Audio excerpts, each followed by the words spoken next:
পাহাড়ি ফুল, পাহাড়ি ফুল খোপায় গজিত মতমায় ধুতরার ফুল নজরুল গান গাইতো এক সময়। কিন্তু উনি যদি এই ফুল দেখতো তাহলে বলতো যে পাহাড়ি ফুল গজে দিব, ধুতরা গাছের দিকে আর যাইতেন না তিনি। রাহিম, ঘুরি ফিরি আমার দেশ, কত সুন্দর বাংলাদেশ। ভাই এদিকে একটু ক্যামেরা মারেন, ভেঙে যাচ্ছে দেখেন, পাথরের মাটি। এটা ভাঙার কারণ কি? এই যে এদিকে রাস্তাটা যে করছে, একটা উপজেলা থেকে আর একটা উপজেলার সাথে সংযোগ করছে, ছোট ছোট পাহাড়। এই পাহাড়ের ভিতরে যদি আপনার আঙ্গুরের বাগান করতে পারেন, আপেলের বাগান করতে পারেন, তারপরে শেষে গরম মশলা যেটা আছে, এলাচ, দারচিনি, জিরা, এগুলি চাষ করতে পারেন। কারণ আমার এই মাটি, কবিগুরু বলছে, এমন দেশটি কোথাও খুঁজে পাবে না কো তুমি। এটা স্বর্ণ, এটা পাহাড় মানে পাথর। এই মাটি সোনা, সোনার চেয়েও দামি। কেননা স্বর্ণ শুধু লাগে ভাই অলংকার বানাইতে, আর এই মাটি আমি বেঁচে থাকার খাদ্য উৎপাদন করবে। আমাদের যতটুকু পাহাড় আছে, এটা আমাদের উচিত, আমজনতার চিন্তা করা উচিত এবং সরকারের চিন্তা করা উচিত, এটাকে কিভাবে আমরা সেভ করব। আমরা যদি পাহাড়ে বসবাস করি, এই পাহাড় থাকবে না, পাহাড় দোষে দোষে দোষে, এই পাতার দোষে দোষে সমুদ্রে চলে যাবে। তা আসুন আমরা এই পাহাড়কে সংরক্ষণ করি, গাছ লাগাই। ওই যে দেখেন, ওই যে দেখেন, রিসিভ করেন না, পরে কথা বলেন একটু। ওই যে দেখেন শোন গাছ, ঘর উঠানো শোন গাছ। হ্যাঁ, তো আমি বাচ্চাটার কাছে জিজ্ঞাসা করবো, সেইটা দিয়ে কি করবে? তুমি যেটা কাটলা বাবা, এই পাতাগুলি তুমি কেন নিচ্ছ বা কি করে এটা দিয়া, বলো তো দি। রোহিঙ্গারা খায়। এই পাতাটা রোহিঙ্গারা খায়।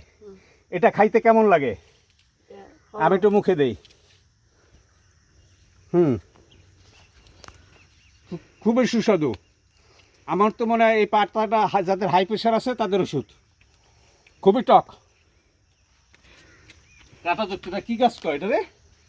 মুসিকেড়া। হ্যাঁ, মুসিকেড়া। কচিকাড়া। ডায়াবেটিস, উচ্চ রক্তচাপ যাদের আছে তারা খাইতে পারে, কেননা মুখে দিয়ে বসতে বসে টক। তা আসুন আমরা এই যে প্লাস্টিক খাইয়া থুয়ে দিছে, বাংলাদেশটাই মনে হয় প্লাস্টিক হয়ে গেছে। পাহাড়ে আসছি, সেখানে প্লাস্টিকের বোতল, কাগজ, কি বলবো, এই যে দেখেন প্লাস্টিক, দেখেন প্লাস্টিক। এটা কি পাওয়ার? এটা কিসের পাওয়ার? এত জীবনে নামও শুনি নেই। এটা কি বাঙালি পানি না ফরেনিয়ার পানি ভাই? এই যে প্লাস্টিক দেখেন, এখানেও নিস্তার নাই দেশটাকে। আসুন আমরা প্লাস্টিক মুক্ত দেশ গড়ি, এবং বিগত 300-400 কোটি গাছ কেটে ফেলছে, সেটাকে আবার রোপণ করি।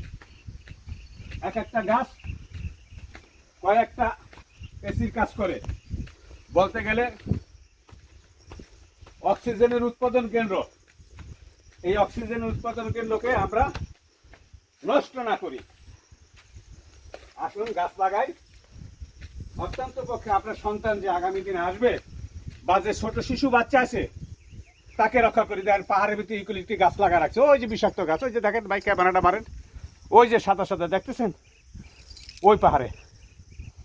অথচ হেনে থাকা উচিত ছিল লং দার্সিনি এলাইচ গাছ, হেনে লাগাইছে ইকুয়ালিটি গাছ। দেখেন ওই যে ফরেন ক্যান্ডি গাছ লাগাইছে।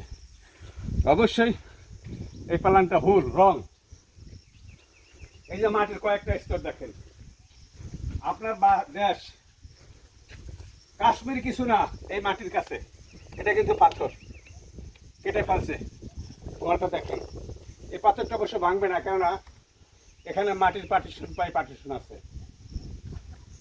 শিল্পীরা গান গাইছে, পাহাড়ের কান্না দেখে তোমরা সবাই ঝর্ণা বলো, ওই পাহাড়টা বোবা বলে কথা বলে না। যে দেখেন পাথর হয়ে গেছে গা, এরকম পাথর ঘেমে ঘেমে যখন বৃষ্টি নামে পাথরে পানি ধরে রাখে, গাছ লাগালেও সেই গাছ এবং পাহাড় দুইটাই পাথর পানি ধরে রাখে এবং পাহাড়টাকে টেকসই করে। আজকে আমরা তো সুইসাইড করতেছি, যেভাবে পৃথিবীতে পরিবর্তন আসতেছে, যুদ্ধ বিগ্রহ আসতেছে, কে কার জায়গা দখল করবে সেই চিন্তায় মগ্ন। কাজে আসুন আমরা যেভাবে আমাকে কেউ জায়গা দিবে না, অস্ট্রেলিয়া, কানাডা, আমেরিকা খালি পড়ে রয়েছে, আপনাকে আমাকে কেউ জিজ্ঞেস করবো না, পারলে আপনার একটু যদি থাকে তাহলে দখল করবে। তা আসুন আমরা গাছ লাগাই, দেশ বাঁচাই। যে যেখানে থাকবেন ভালো থাকবেন, সুস্থ থাকবেন, আপনার প্রতিবেশীকে ভালো রাখবেন। আসসালামু আলাইকুম।